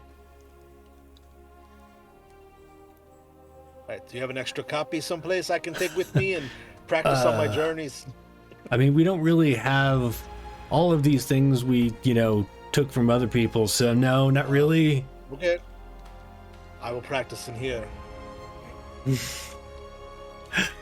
Okay, so we're gonna go ahead and roll this next area because the description of where you're going may affect how you leave this place. So let's have Kevin roll a d20, Sure. and then Sid roll a d10. I'll do it. I'll roll that dear D10. Okay, that's a 7. Let's roll that. What there is a 9 on the D10. Couldn't pick that up. Okay, interesting. So can we say, according to the rules, can we say that we took a rest? Yeah, so I'm assuming that, because these take days, you're not just like moving on and constantly doing stuff. So yes, absolutely. We should talk about that, because if you're going to spend a couple of hours, you can double your recovery, which essentially is you're pulling a card and getting your resilience back. But if you spend a full week out of action, then you can restore all your resilience and clear one condition. So are you staying here for just the night, or do you want to spend a week here to get rid of that? Yeah, I don't think we'd spend a whole week here. Okay. I mean, I don't want to speak for both of us, but yeah, I don't think we'd spend a whole week here. I think we definitely want to. I mean, it's serene and everything, but I don't think even 6 more days of Parcheesi, I don't think I'm going to grasp it. So just Yeah, I don't think we'd spend a week. We probably close to spent a week, over in with Fern Gully, but yeah, I don't think we're gonna spend a week here on the beach with crabs. Okay. right.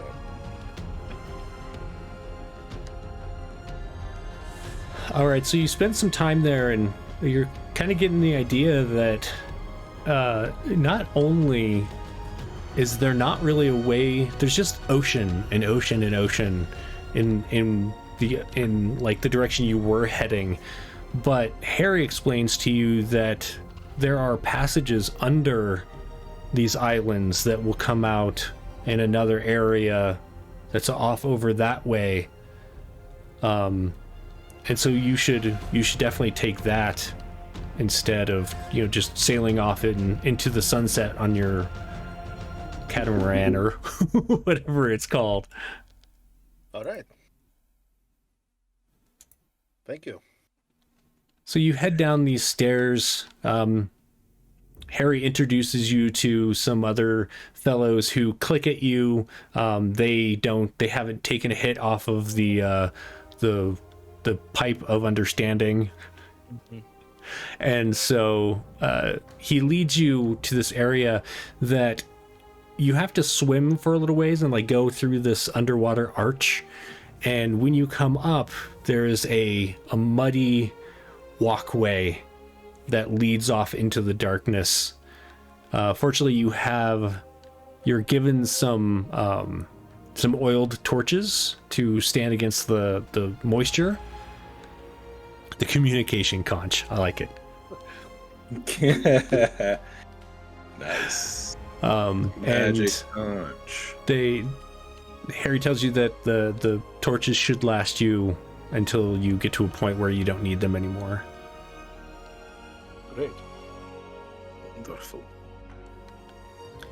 So as you're moving along this area that you're either walking through sucking mud, like it keeps pulling your shoes off, or you're moving over very rocky terrain that you have to like climb over these obstructions. And you realize that if you had crab legs, this would be far easier. You can even see like crab leg marks where they just kind of like poke into the ground and climb up. So for Harry, this is probably a really easy area to move through. But for you, it's definitely rougher. Let's draw to see what your challenge or what your rating is for this. We got another heart. This game is all about the hearts, I swear. March stars and horseshoes.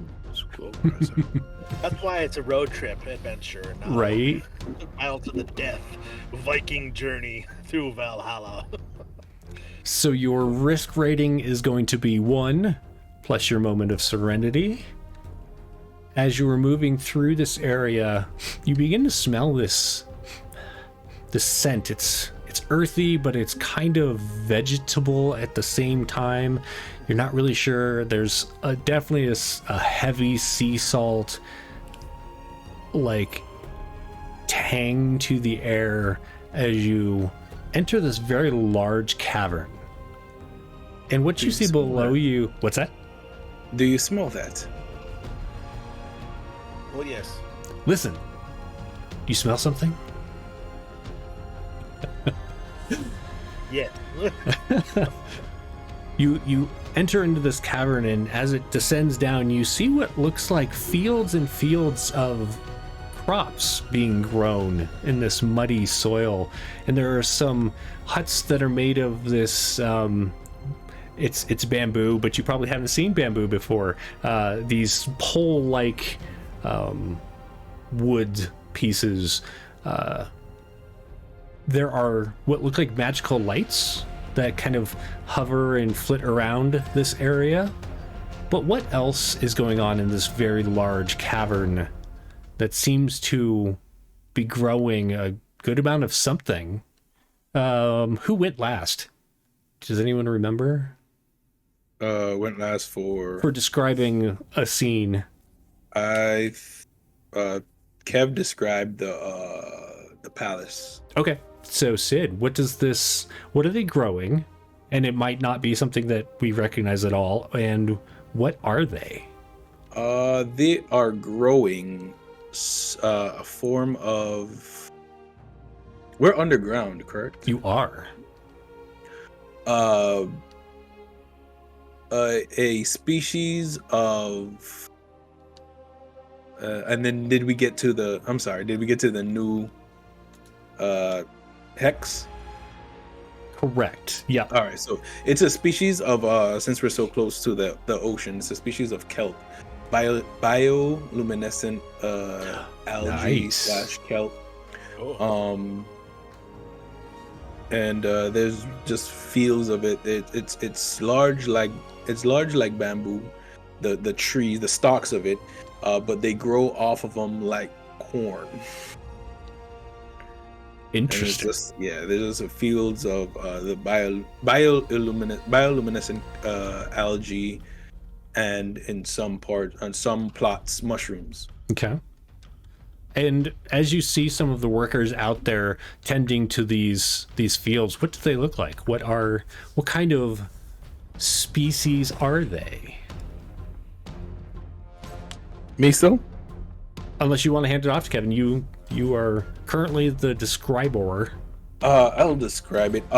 They are Panda people. Underground panda people. I'll go with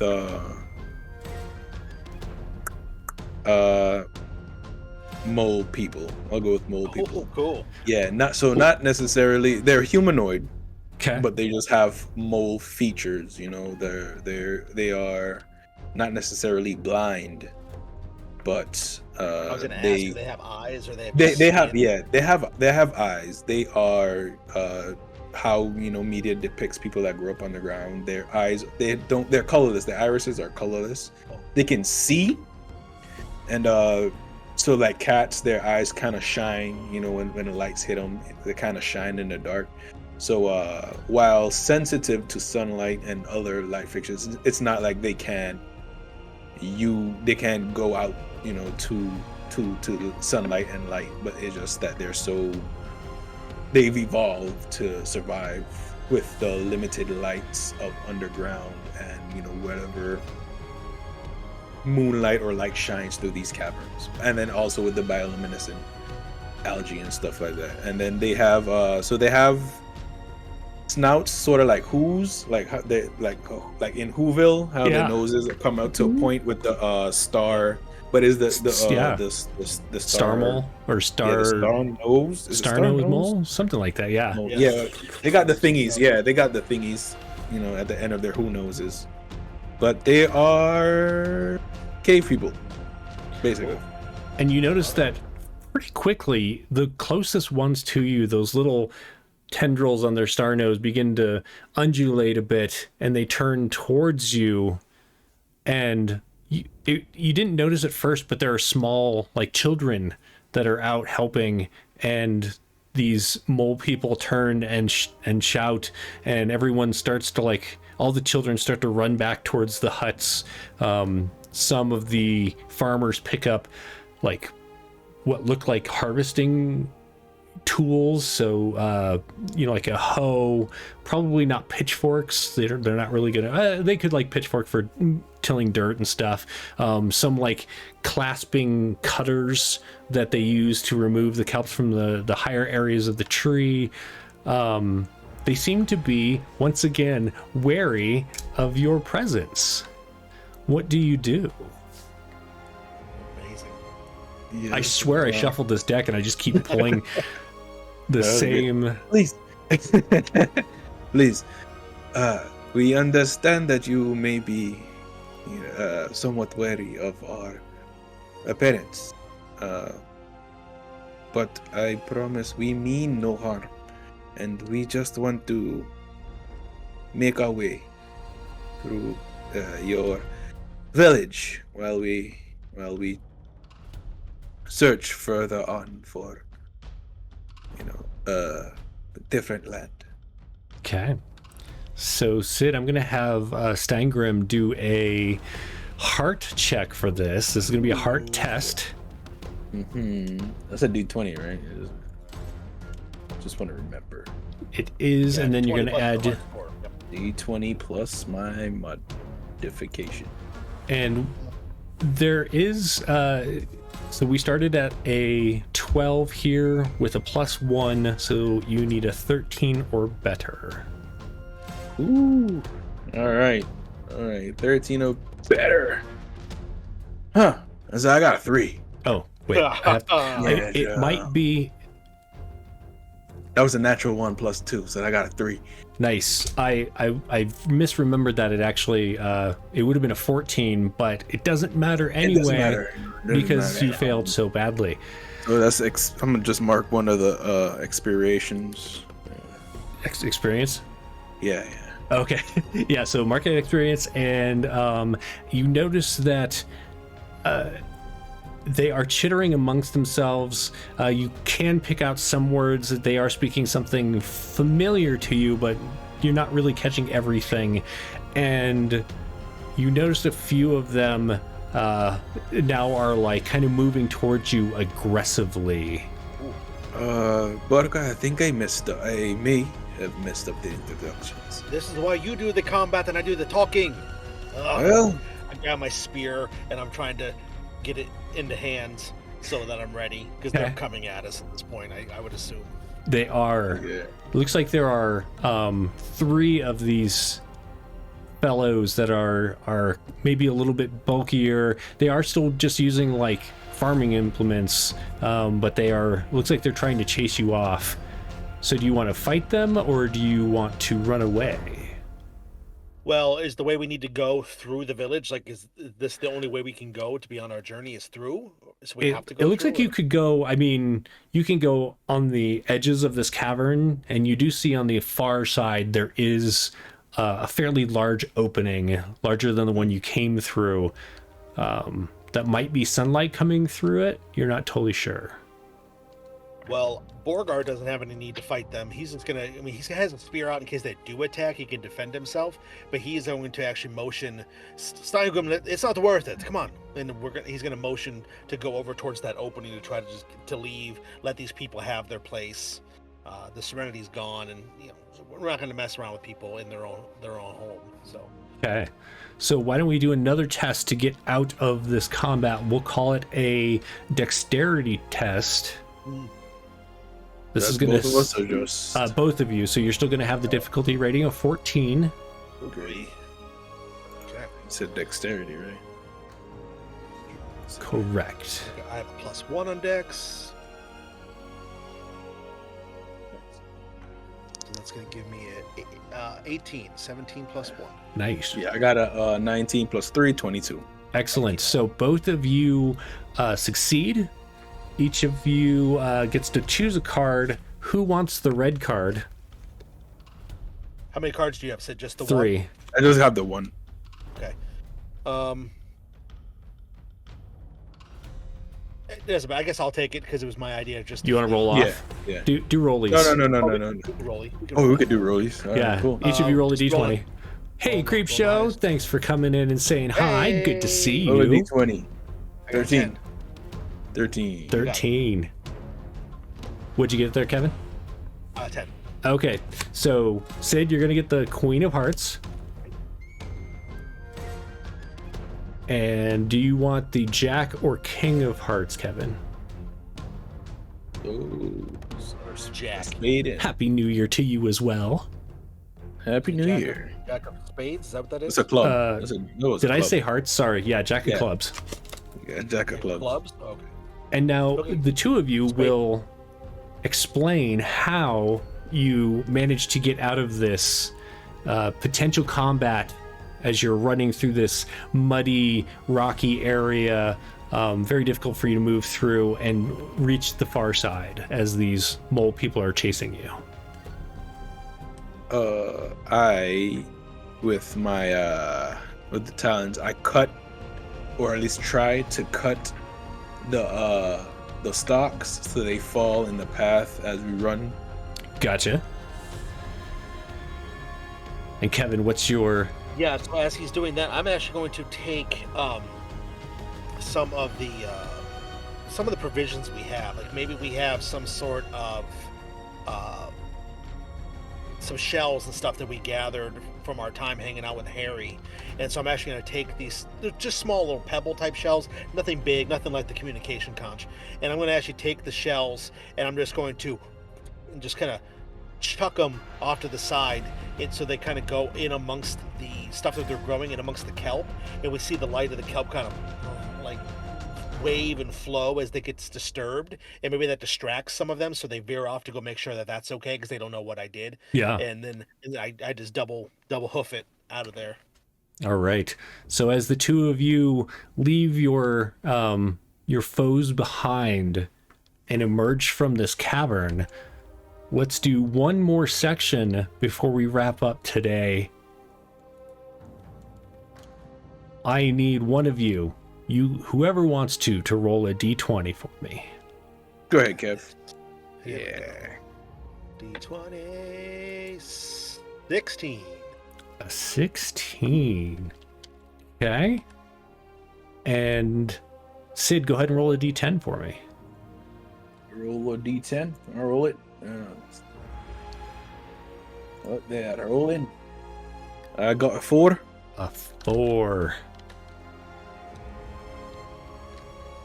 All right, so you do emerge into the sunlight. As you blink away, you realize you've gone from soggy to completely soaked as you are standing at the mouth of a lake.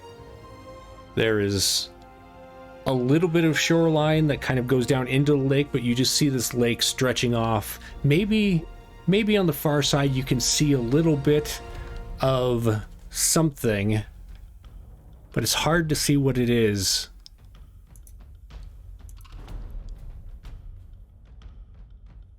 But maybe it's a town or something.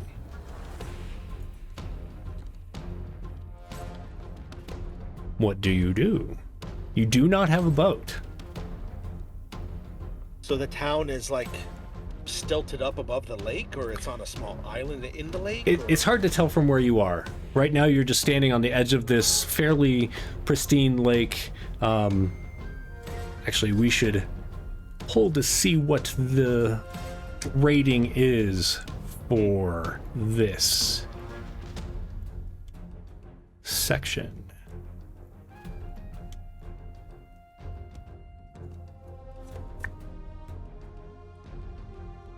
Finally.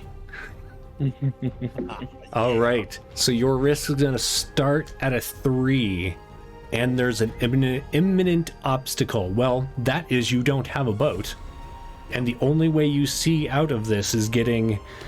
There's cliffside above you, but you don't see any way to really climb it, especially without any kind of gear.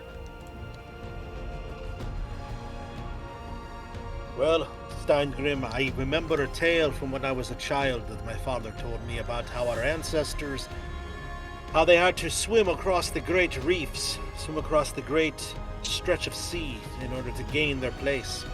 And maybe the end of our journey will have to be as our peoples began. How do you feel about the swim, friend? I suppose that is our only option. Let us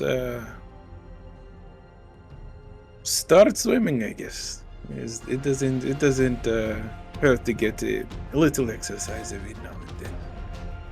Allow us to end as our ancestors began. Well, this does make a lot of sense because you have an imminent obstacle. It is going to be fairly difficult to swim across the entirety of this lake. So we're going to start with your... This is going to be a strength test. Okay. Your difficulty rating is going to start at a 12, and now I need to pull 3 cards. Ooh. One for each of the risk ratings. So let's do 1 red card, 1 black card. So your difficulty rating is now a 14. Okay. And another black card. So your difficulty rating has gone up to 16. In order to safely swim across this, you need to do a strength check of 16. Strength check of 16. What about that? Okay. What do I have? Strength. I've got a +1. Yeah, let's go. Let us roll. No. I have a 14 +1 is a 15, which is 1 too short. However, I'm going to burn one of my cards Okay. to call to the gods. Okay. So it doesn't matter which card I burn? It doesn't matter. So you call the gods and add 2 to your score. Okay. And describe what your this is your bear spirit. What is your spirit doing to help you here? Sure. So I think what happens is as I start to swim, I'm not used to something this like stamina driven to swim across this mighty lake like this. And so I think about halfway through, I start to falter.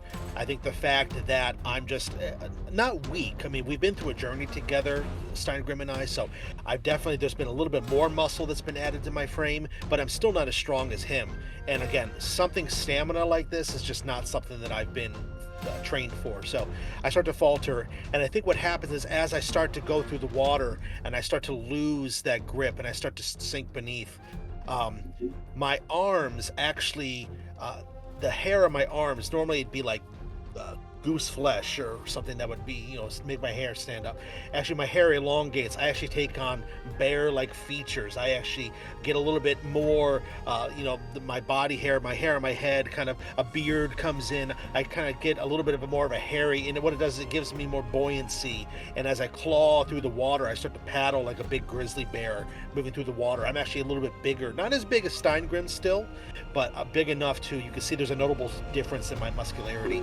And as I swim across, there's a roar from somewhere in the distance that cuts through the fog as if there's a distant bear watching over and lending me its strength through that roar. And I just continue to plow through the water. My eyes get kind of feral looking, but of strength, not of being wild. Yeah. Nice. So Sid, yes, I rolled a 7. but you do have a card that you can turn the table with if you want to burn it. So when you turn the table, you turn a setback, which is if you failed your roll, you get a setback. So you can either keep the setback and mark the XP and then relinquish the narrative to me, or you can burn a card, turn the table, and change it into a success, and I introduce a new consequence Ooh, I like that. So, all right. So I was gonna, because I didn't get all the way down that way. I only read the first two and then quit. So It was the But next I- one. I was Right. gonna introduce myself a consequence, but I'm gonna let Jeremy. I'm gonna burn the card. I'm gonna burn a card, and Okay. then yes, I'm gonna burn a card, and then let to turn the table, take the success. Then let's introduce a new consequence. Let's see what's here in the water. Because I was gonna do something fun, but So as you're swimming along, you're getting tired, and you can see that Borgar is actually doing amazingly well. Something about swimming just has really called forth the spirit that protects him, and he's just like bear paddling across this lake. But you're having a hard time keeping up till you feel like this weird biting sensation, this searing in your legs, and you only for a moment you look down, and there's something nipping away at the flesh on your exposed calves, and then more shapes start to like swarm around you, and the blood or the water around you begins to like turn red with a little bit of your blood, and so you just, with renewed vigor, you are going to swim across. However, you are going to gain the condition, we're going to call it exhausted, as you pushed yourself and from the blood loss. So in your inventory, you're going to add exhausted as your condition. And should I choose in the future, I can make you roll at a disadvantage for that. And as you both pull yourself up onto the docks, you look around and you see this town. It's a fairly decent sized town. There are a lot of fishing trawlers that are kind of moving around, either going into the dock or heading out. You can hear people shouting and talking to one another. But the weird thing is you don't see anyone. And with that, we're going to call this session of Songs and Sagas, Songs and Sagas an end, or at an end. Juicy. My words are all silly today. I think the one thing I want to do before we wrap up, Yeah. I think because I am just infused with the bear, what does a bear like to do the most? I'm going to eat some of those fish as Steingrim's trying to get out. That helps him get out. I'm going to aid him. Maybe that gives him another bonus to try to get out of the water a little bit. I'm not sure. I see that you could burn a card to aid an ally too. So can you burn more than one card? I think you can, but the plus I already succeeded. Yeah. Yeah, he Plus already two succeeded, didn't- and the +2 wouldn't have mattered. He missed it by so much. Yeah. Well, so I've eaten some of those fish to try to help him out, and he still gets clawed up and bit at. But I just turned back, and together we turn back to face whatever these voices are. And, Nice. Another journey, perhaps. But I was like, yeah, I'm gonna burn a card to aid an ally because he only has a +1. I rolled a 7. Right. right. Hey, So Sid, what is Steingrim feeling as he gets out and there's like blood pouring down his legs? There's like little piranha teeth marks taken out of his legs. The waters around the isles are a mystery, filled with the gods knows what. And then we turn around to this speaking town of nothing. Well, I guess the mystery continues. Excellent. And Kevin, what about Borgar? Yeah, I think the same. I think Borgar just looks to his companion, and he just gives him a nod. And he looks a little bit stronger. The journey has made him tougher, and he flexes his hands, and he leans more. He gets a tighter grip on the spear with his smaller hand, accepting the strength in himself is more important than the strength without. And he just turns with the spear, ready to face whatever it is with his companion. Nice. So, a little rough, mostly on my part, just because I'm like, wait, what were the rules that I just read? But Well, hey, I see one of the GM guidelines is to pause or rewind if needed. So I think you did fine, man. Yeah, You're allowed to. You're allowed to. It's a great run through. Yeah. I really like it. I think it's a really cool, It's cool. exploration. You can sit down with it and just start playing. Like you just create your character super fast. There's not a lot of prep, and with only 4 pages, technically 5 because there is a set of rules that's on the back of the map. But with that fewer rules, it's super easy to pick up and super like just friendly. You can tell as you can pretty much tell any tale you want to. The other thing was like it doesn't include even though like looking at it, it definitely, like you said, Kevin, definitely has like a Viking feel to it. You could have been lizard people or fish people or fish. You could really play this however you wanted to, which is really neat. I am looking forward to maybe diving back in with you two to see if you can continue your travel all the way to safety. For sure. But I think for today we'll call it. Sid, what do you think of all of this? This is it's a really interesting game, really nice game. It was a lot of fun to play. It is, I'll say, rules light, but rules light yet rules heavy. It just had just enough to keep you on your way. And Right. as players, as a group, we go ahead and we make the story what it is. And I that's very interesting. It helps the creativity. It bolsters the creativity from not only the GM but the players as well. And it was a lot of fun to play. A lot of it was very interesting to see what I came up with on the spot. Nice. What we came up with on the spot. It was real fun. Definitely. Nice. Kevin, what about you? Yeah, what a blast! What a fun thing! I'd definitely love to play it again. Definitely like to see it more once it's finished and we get the full thing. Because some of the stuff that Jeremy had on the screen was I'm assuming, like I said, was stuff that he as the GM just kind of hadn't shared with us. So it was really cool to see that map aspect and all the different things you could roll for the different conditions and the different aspects of the scene and stuff. That was stuff that wasn't included in what I had. So that was really cool to see all that stuff. But yeah, it was really cool. I mean, we didn't do a lot of combat, but that's actually okay. I think it was nice because it fit the vibe we were going with. We had like a road trip, 2 guys kind of trying to discover where they fit into the world kind of vibe. Year And one. that was cool. That's what it was. I Year liked one. it though. Year 1, exactly. That's Year one, what I was that's it. thinking about. That That's is what I it. was thinking about. That's what we were doing. Year one. That's funny. Yeah, I didn't catch that one, but yeah, that makes a lot of sense. But yeah, but no, I'd love to play it again. It was super blast. I can't wait. Now, when does the Kickstarter and everything go Back live? scratcher. Yeah, the neck scratcher, the back scratcher, whatever. Kick back a crowdfunderazzer. Yeah, Right. There's no date yet. I'm not totally sure what the release schedule is going to be like. Currently, it is in play testing. I know that there are things that have been shifted around and altered over the few weeks that it's been in play testing. This that we just ran off is the most current update, but I will keep an eye out. Also, head over to twitter.com or threads.net, all of those, and it's Fari RPGs, Fari RPGs.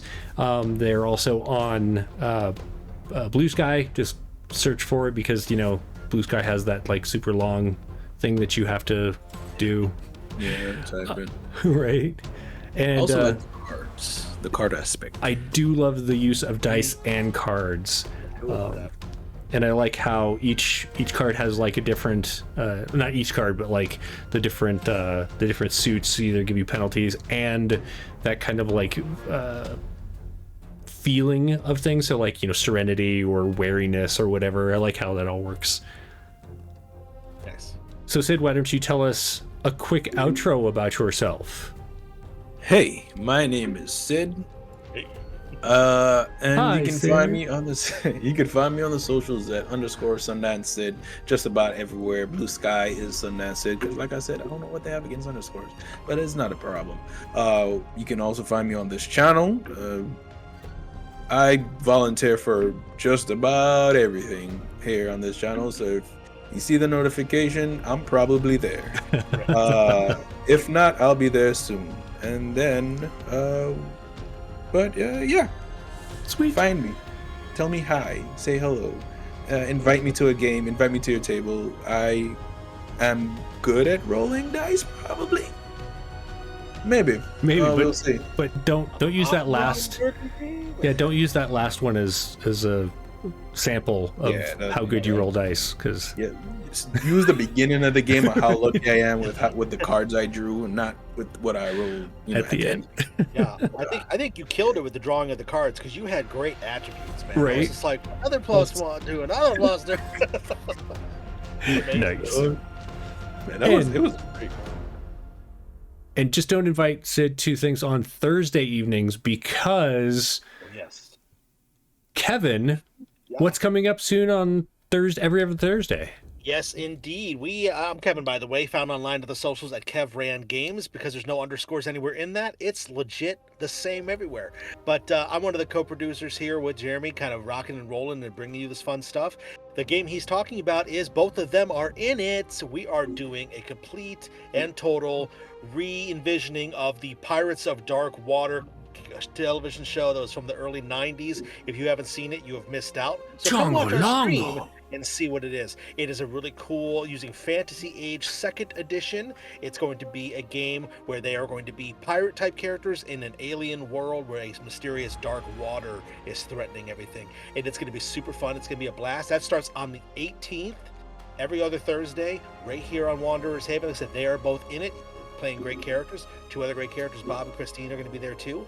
And and I also do we get to play some other fun stuff too. So we have something coming up on the 11th. We're playing Basin, which is going to be is the 14th, whatever day it is. We're playing Basin. It was in the bumper in the beginning, but that's going to be a lot of fun too. One of my favorite games that I've only played like very briefly before. We're going to get some new players in, and we're going to play around a little bit, so that'll be fun. So nice. Thanks everybody for watching. Fari Fari RPGs, thank you so very much for this really cool system. I had fun with it, and like I said, I want to play it some more, so nice. Feel free to keep sending us some stuff, send us some updates, and right, we'll play around some more. So fun stuff. Thank you, Jeremy. Thank you, Sid. Absolutely. Appreciate you guys. And I just wanted to throw out one thing that I'm super excited about is, I have my Haven lore, and I've always been like, it's tied to D&D, but it doesn't have to be. And so maybe we'll play some Songs and Sagas in the future where we're going back in time to the initial founding of the people after the crossing, and play some Songs and Sagas as you're like heading out into the world and exploring things. That kind of hex crawl feel really fits into it, and it could be whatever setting you want it to be. So I am Jeremy. You can find me at most places at WH Pubs. I am the founder and one of the producers here, and I need more coffee because my mouth is not keeping up with my brain.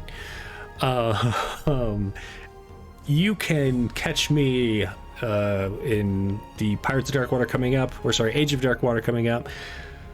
I feel like there's other things. We have Star Trek coming up on Friday night. I'm not in that, but that is on Friday night, 9 p.m. as we stream the final episode of season 1. Not really sure what's going on after that. I have to talk to the cast and crew of things to find out. I feel like that's probably enough rambling from me. Head over and follow Fari RPGs at Fari RPGs wherever they are, and we will see everybody next time. I don't think there's anything until Friday. Does that sound right? That was right. Okay, so yeah, come back on Friday as we do some Star Trek. And it's gonna be fun. We're stranded in fluidic space. Hooray, fluidic space! Yeah, it's good stuff. Especially with species 8427 or whatever. Oh boy. They're super friendly. They're like hugging people. They love us. They love us so much over there. Right. Thanks so much for watching today. It's great to see everybody. We are going to raid over to... I should have checked to see who we were raiding first. While you're figuring out raiding, Stacy UK, thank you very much for making us some characters last minute. You're always such a great sport with that, and it was so much fun. Thanks for all of our friends who showed up and hung out. Saw you over there, Cozy. We saw you over there, Creep Show. Some other who else? Everybody's hanging out. Everybody's so much fun. Miko's over there. OKSGM. So many great folks. We appreciate you all. Definitely. So, we're gonna raid over to Dork Tales, I believe. Yep. They probably hate that I do that. Never asked them, but they're. Thanks so every much. Thanks so much. And we will see you next time. Have a great New Year's. Take care. Bye.